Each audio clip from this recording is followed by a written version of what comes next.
Hello and welcome to Jesus for Asia Now. I'm Natalie Wood, and today my husband John is here with me, and we'll be sharing with you about the boarding academy that's being built in Cambodia.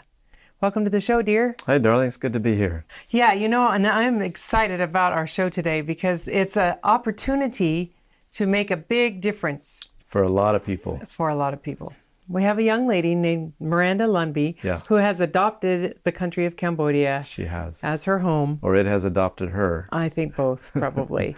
Yes. And she has a great burden for the youth of the country of Cambodia. Yes. And so when she was there as a student missionary, she looked around and she started seeing that there wasn't a lot of school availability, and she started interviewing different schools and different young people and finding out that there were some challenges for them. Huge challenges. But first, let's talk a little bit about the history of Cambodia. Okay. What happened there that made a huge change in this country?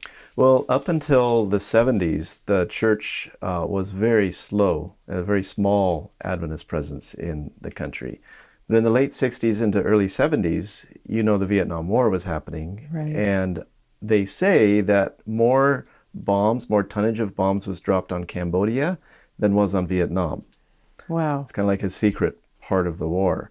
That destabilized the country of Cambodia enough where the Khmer Rouge rose up and fought against the government and took over the country. And it was led by Pol Pot, who is very well known as the author of The Killing Fields. Right. Yes. Right. And so if you had any connection with any kind of Western influence, like if you were educated, if you could speak English, if you wore glasses, if you had a ballpoint pen, they would pretty much kill you. And so the estimates are between 1.5 to 3 million people were killed out of a population of maybe 10 million. So a huge percentage of the country's population. Up to a third. Yeah. And I actually met some of the people that escaped from there. Actually, a lot of the people that are the leadership in the church had experience in that. That wasn't that long ago. Right. And the Vietnamese came in and then liberated Cambodia in the early 80s. And Pol Pot was still alive until 1988. Wow. So it's very recent. Very recent, yeah. In fact, my first visit to Cambodia, Pol Pot was still alive, and we flew into a town about 45 kilometers from his headquarters. Right. And we were in a little Cessna 4-seater airplane, and the pilot and the co-pilot had bulletproof seat covers. We didn't in the back seat. So that was a little bit nervous. Yeah, but Yeah. I really fell in love with the country because the people didn't hold a grudge against me as an American. Just very kind, a lot of suffering in that country because that war. I mean, it was the first time I saw a country where Jesus was not in any way influencing that country, and just a country without Christ. I fell in love with Christ's government after seeing what it's like without that. I mean, the idea of honesty, value of life, those are Christian concepts. Those are concepts emanating from Christ himself. Right. And, the soldiers would target practice on passing villagers, just for fun. And if they didn't like their neighbor, they'd go down to the black market and buy a landmine, put it in front of their door. Landmine cost $1. Anti-tank mine was $5. That's scary. So it was a very intense time, and I just fell in love with the people. Yeah.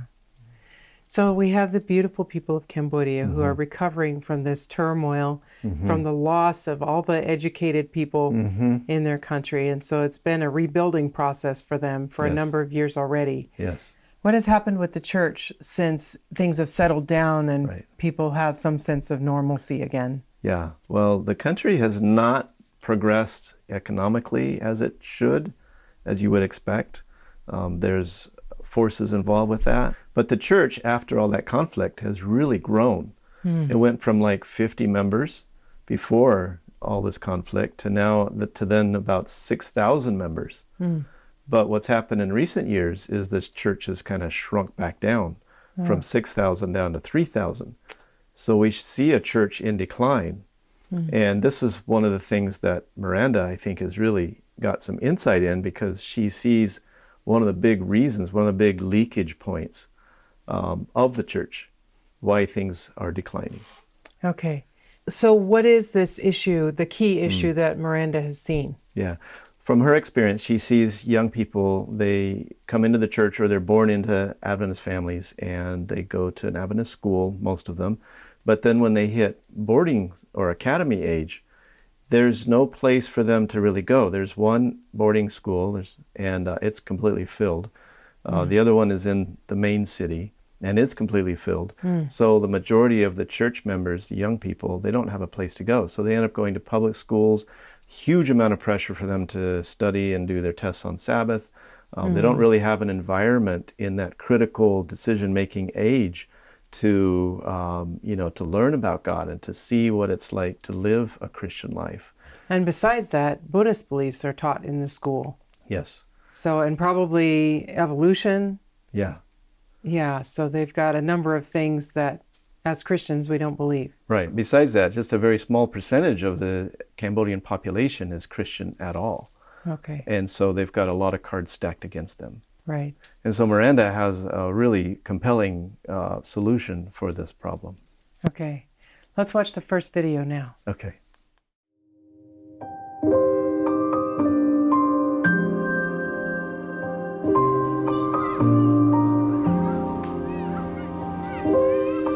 In God ministry, sometimes it is very difficult to reach into a different family, different background, but education is a very one special part that we can get involved in taking the gospel into a different level of people. This land was purchased specifically for a Cambodia boarding academy. It'll be for 7th through 12th grade. We will have a boarding school, not just a day school, because we'll be taking students from every province in Cambodia to come and study here. If the students stay at school, we also can get involved with their lives more than those who just come to school during the daytime and then they go back home and then they get involved with all friends in their village or in their community. This boarding academy will be different than the other Adventist boarding academy in Phnom Penh because this academy will be in the Cambodian language. It won't be teaching English, it'll be teaching Khmer. Most Cambodian children come from very poor background and they cannot go into any private school which is the international language. And when they finish their elementary school, they need to go to government school. That is very difficult to rest on Sabbath day and worship God. So it'll be directly focusing on reaching those young people from across the country who haven't had the opportunity to study in an Adventist school before high school, or who have studied in one of our Adventist schools that has the Cambodian curriculum used already.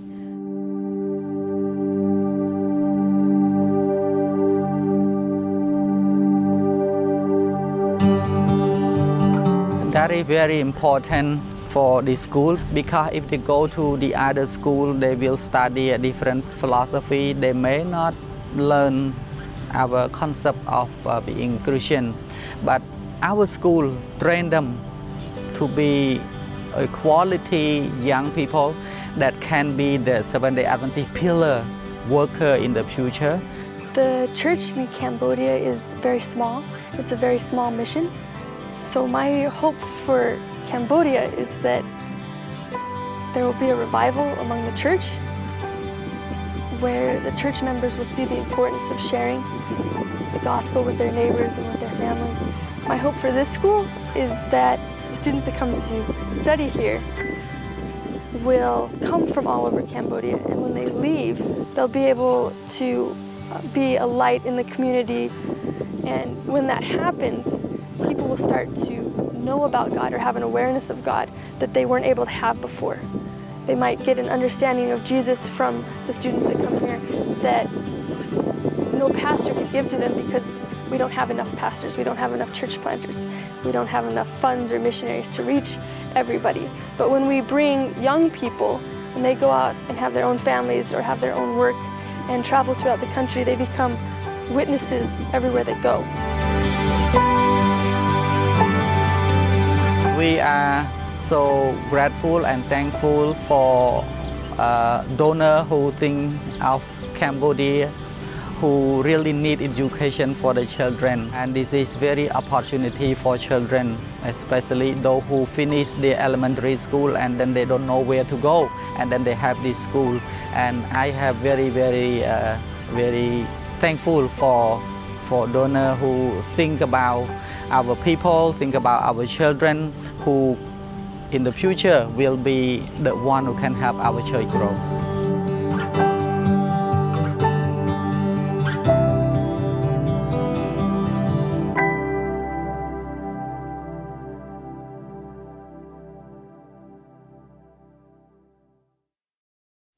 It's so neat to see the Cambodia Education Director sharing his views and his dream for Cambodia, for the young people. Yes. It just is so valuable. Yeah. You know, this project of the Cambodia Boarding Academy is not Miranda's project. It's actually on the strategic planning has been for a number of years with the Cambodian Adventist Mission. So it's actually a Cambodia Adventist Mission Church main project that she is partnering with them to help spearhead and move forward. Right, to try to connect donors with the need. Donors and, you know, she's a homeschooler. She's getting her master's in education. Right. And she's really into education, all this stuff. So she's bringing a tool set and an understanding and, of course, a Christian education background into the mix. Right. So. And a definite heart for the Khmer people. Absolutely. She spent a full year in Cambodia with the family, living with the Cambodian family, you know, with the slatted floor, up on stilts with that family, and started a Sabbath school and did teaching among.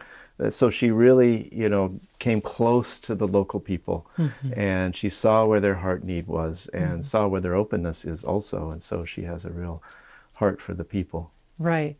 We're very happy and thankful that there has been a lot of progress in the project already. Yes. And that's the next video we want to share. Okay.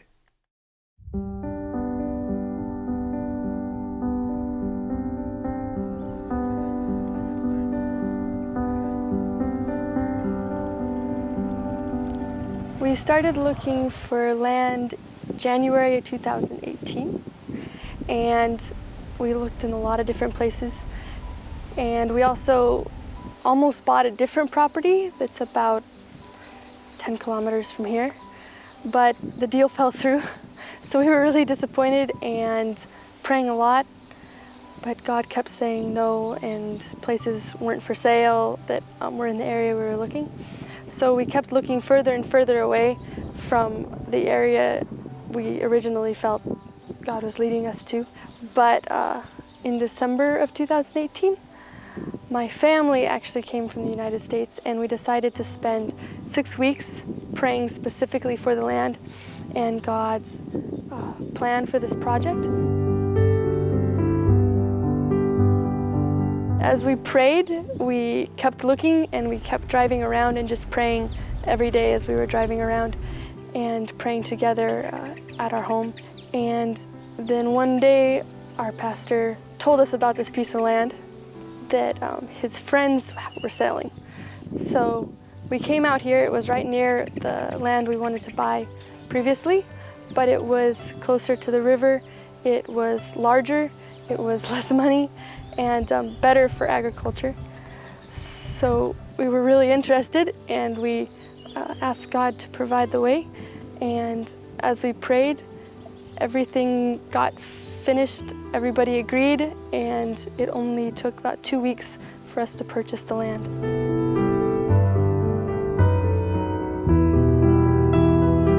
When we purchased the land in January, we didn't actually have all the funds to cover the entire price of the land. We were short about $13,000, but we had a really generous donor who came forward just a few weeks after that and ended up paying off the rest of the land for us.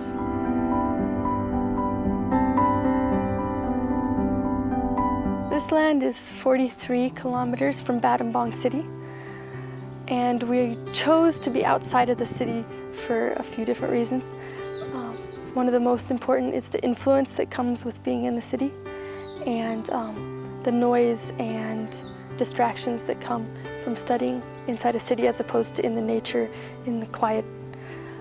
We also want the students to be able to live in a more village setting. Most of the students that come to the school will be coming from a village setting, so we want them to be able to learn how to share the gospel in the surrounding area, so that when they go back to their villages, they'll know how to share with people that they live around. We're also planning to have an agricultural program, so we can't really be too far in the city if we're going to have an agriculture program. We want them to be able to work with their hands and be out in nature and get exercise and fresh air.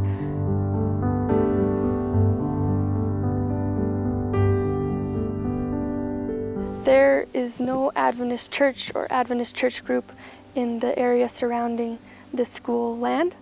The nearest church is actually about 50 kilometers away in Battambang City. So we want the students to come out to this area so they can not only study, but our school will be an influence to the surrounding area, so we can do church plants and just be a light to those in the very dark area of Cambodia.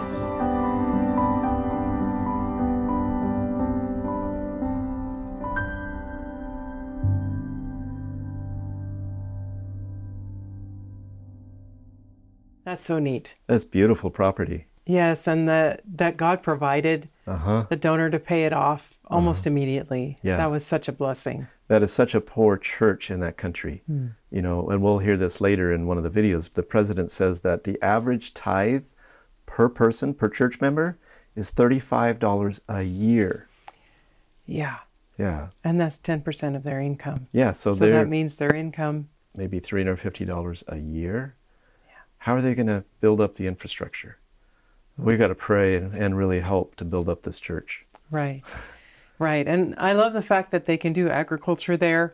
And they've got the tapioca planted already. Yep. So that's what those plants were, in case anyone's wondering. But it's just really neat that they're trying to do it in a way that draws the young people closer to God and nature. Yes. And gives them an understanding and tools to use to help themselves and feed themselves, as well as teaching others how to feed themselves. Right, and the practical, hands-on, get your fingers dirty is really valuable for the growth of, symmetrical growth of anybody's character. Right, right. I read a story recently about a young man that was in prison, in a prison camp, and the time that he found his mind calming was when he was out in the garden.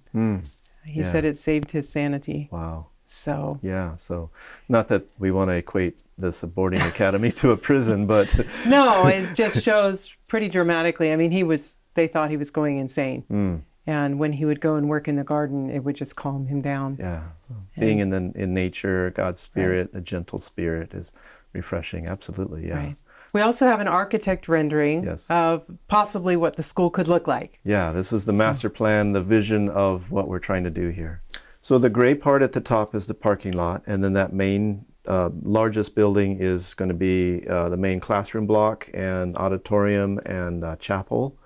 And then you've got smaller classroom blocks and dormitories. It's going to be more of a home-style dormitories rather than one big dormitory with very little supervision or very few adults supervising.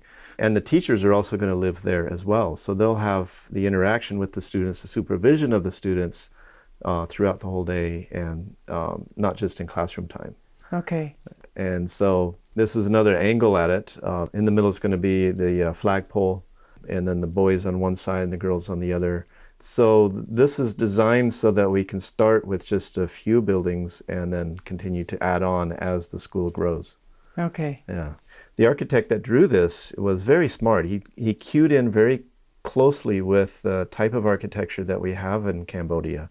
The color scheme, the type of building, the need for a lot of windows, because we're not going to have AC in all these buildings, so we're going to need to have some kind of ventilation flowing through. It's built very simply, a lot of square shapes with just flat walls and windows in them and just a normal roof. So this is very economical, very cost effective, and very similar to what you would find in Cambodia already. Okay. So I think he did a very good job, and we're excited. about actually seeing what it's going to Right. look like. It helps. I mean, you talk about an idea, but then when you can have a picture to help bring those ideas and stuff into visualization, So much it just nicer. really helps. Yeah. Yeah, and this is fitted to that property that we've already purchased. That's in the name of the Cambodia Adventist Mission. Okay. So At this point, all of the trained teachers are busy teaching in other yes, schools. That's correct. So there aren't any teachers available to Right. teach in this school at this point. Yes. So the Cambodia Mission, along with Miranda, have decided that we need to sponsor young people to go to school to learn how to be teachers. Yes. So this is the next video we want to share, is Yes. about the sponsorship program. Correct.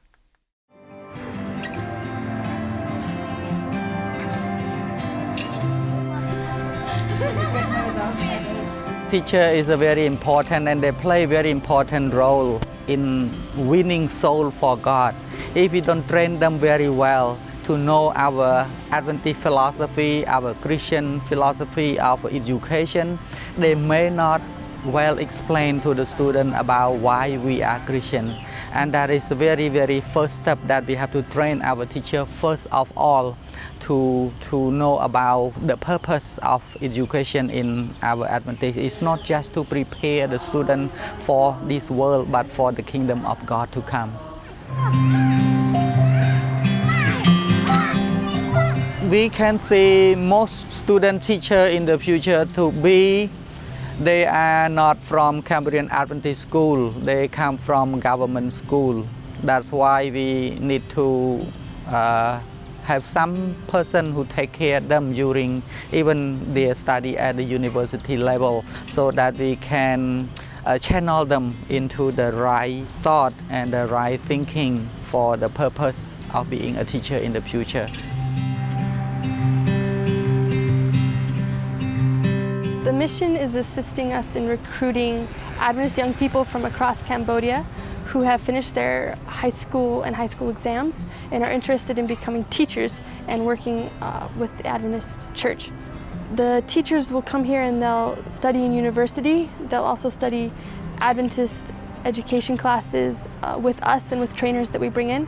They'll learn more about Bible study and outreach with one of our local pastors and some of our team members. Overall, they'll just practice during their 4 years their teaching skills as well as their outreach and evangelism skills.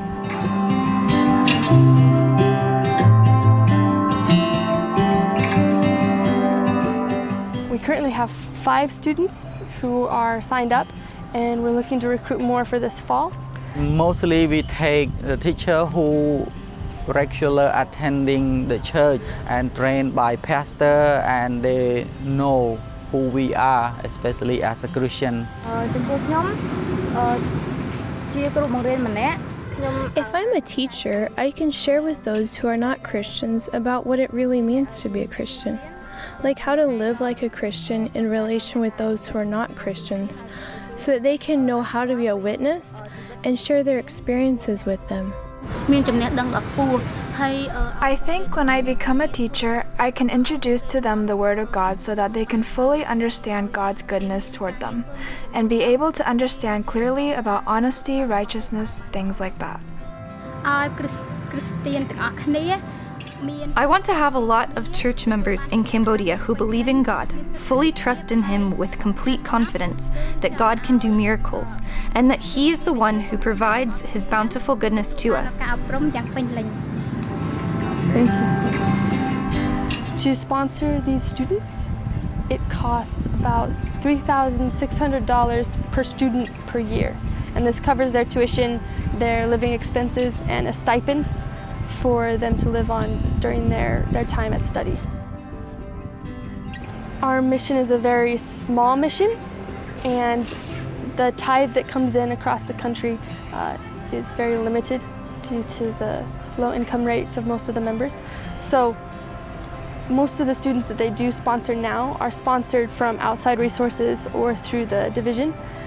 So these students wouldn't be any different. They would be sponsored the same way from an outside source. By investing in these students to come to train to become teachers, It's actually an investment in the future of the work in Cambodia and of the mission and the SDA message going to this country. I want to invite you to keep this project in your prayers and to prayerfully consider partnering with us financially to make this project a reality.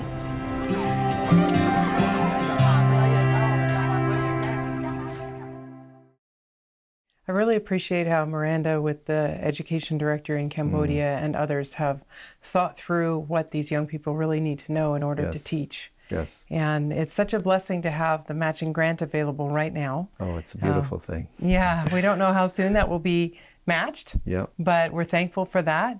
And these are 5 young people that at this point have chosen to be a part of this sponsorship program. So they signed up for the program, and so they'll be going through university in the morning. They'll go to classes. In the afternoon, Miranda and others that have a degree in education will then teach them more hands-on type of thing, more one-on-one tutoring through true Christian education, true outreach, the different skills that they're going to need with the Adventist philosophy, Adventist education, to build a really Christian environment in that community, in that school community. Right. So how much total is this going to cost? I know we have the land already, but there's a lot of buildings in the plan. So what's the estimate so far? The estimate including the land and all the buildings is about $400,000. Okay. Which for an individual sounds like a lot of money, but for a school, for a full-on boarding academy, you won't even get a day school for that here in America. Right. And this is going to make such a huge impact in that country. Right. It'll be a great blessing. Oh yeah, this will equal many souls in heaven. That's right. And that's what it's all about. Right. Yeah. I would like to invite you to partner with Miranda and the Cambodia mission to provide this great opportunity for these young people. If you would like to be a part of this, please contact us at Jesus for Asia, P.O. Box 1221, Collegedale, Tennessee 37315. Call us at 423-413-7321 or visit our website at jesusforasia.org. Please pray for Miranda, the youth of Cambodia, and the rest of the church there. May God richly bless you until we see you next time on Jesus for Asia Now.